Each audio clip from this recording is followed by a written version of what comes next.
Assalamualaikum warahmatullahi wabarakatuh. Segala puji bagi Allah Subhanahu wa taala yang Maha Pemurah dan Maha Pengampun. Shalawat dan salam semoga tercurah kepada Nabi Muhammad sallallahu alaihi wasallam, keluarga, sahabat dan umatnya hingga akhir zaman. Hadirin yang dirahmati Allah. Kita semua ingin ibadah yang kita lakukan diterima oleh Allah. Namun, pernahkah kita berpikir apakah ada hal-hal yang bisa membuat ibadah kita sia-sia? Dalam ceramah ini, mari kita bahas hal-hal yang harus dihindari agar ibadah kita tidak menjadi sia-sia. Pertama, riya pamer dalam beribadah. Riya adalah penyakit hati yang membuat seseorang beribadah untuk mendapatkan pujian dari manusia, bukan karena Allah. Rasulullah sallallahu alaihi wasallam bersabda, sesungguhnya yang paling aku takutkan atas kalian adalah syirik kecil. Para sahabat bertanya, apa itu syirik kecil? Wahai Rasulullah, beliau menjawab, riya. Hadis riwayat Ahmad. Riya menjadikan ibadah kita tidak bernilai di sisi Allah.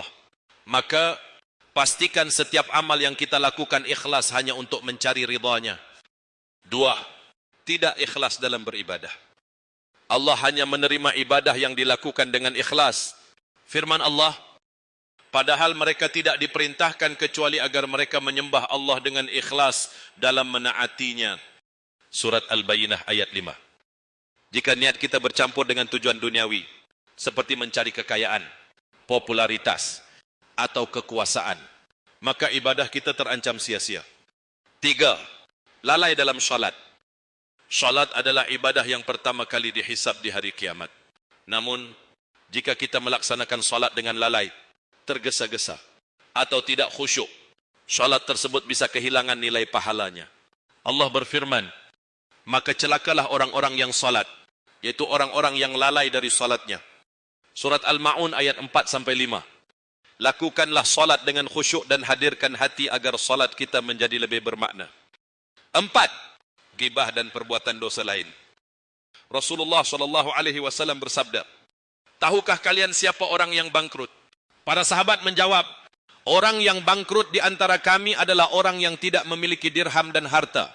Rasulullah bersabda, orang yang bangkrut dari umatku adalah orang yang datang pada hari kiamat dengan membawa pahala salat, puasa, dan zakat.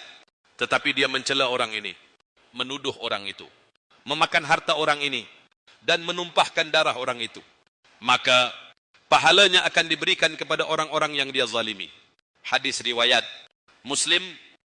Perbuatan dosa seperti ghibah, fitnah, atau menyakiti orang lain dapat menghapus pahala ibadah kita. 5. Tidak mengikuti sunnah Rasulullah sallallahu alaihi wasallam bersabda, ibadah yang dilakukan tanpa mengikuti sunnah Rasulullah sallallahu alaihi wasallam bisa menjadi sia-sia. Rasulullah sallallahu alaihi wasallam bersabda, barang siapa mengada-adakan dalam urusan agama kami ini sesuatu yang tidak ada dasarnya, maka itu tertolak. Hadis riwayat Bukhari dan Muslim. Pastikan setiap ibadah yang kita lakukan sesuai dengan tuntunan Al-Quran dan hadis yang syahih. 6. Mengabaikan hak sesama manusia. Ibadah yang sempurna tidak hanya melibatkan hubungan kita dengan Allah, hablum minallah, tetapi juga hubungan kita dengan sesama manusia, hablum minan nas. Rasulullah sallallahu alaihi wasallam bersabda, tidak akan masuk surga orang yang tetangganya tidak merasa aman dari gangguannya. Hadis riwayat Muslim. Jika kita rajin beribadah tetapi sering menyakiti orang lain, maka ibadah kita terancam tidak bernilai. 7. Meremehkan dosa-dosa kecil. Allah Maha Pengampun, tetapi jangan pernah meremehkan dosa kecil. Dosa-dosa kecil yang dilakukan terus-menerus tanpa istighfar dapat menjadi penghalang diterimanya ibadah kita.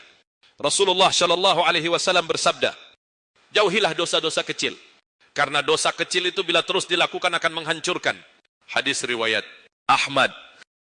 Bagaimana agar ibadah kita diterima? Perbaiki niat. Pastikan semua ibadah kita dilakukan hanya untuk Allah. Ikuti sunnah Rasulullah sallallahu alaihi wasallam. Pelajari tata cara ibadah yang benar. Hindari perbuatan dosa.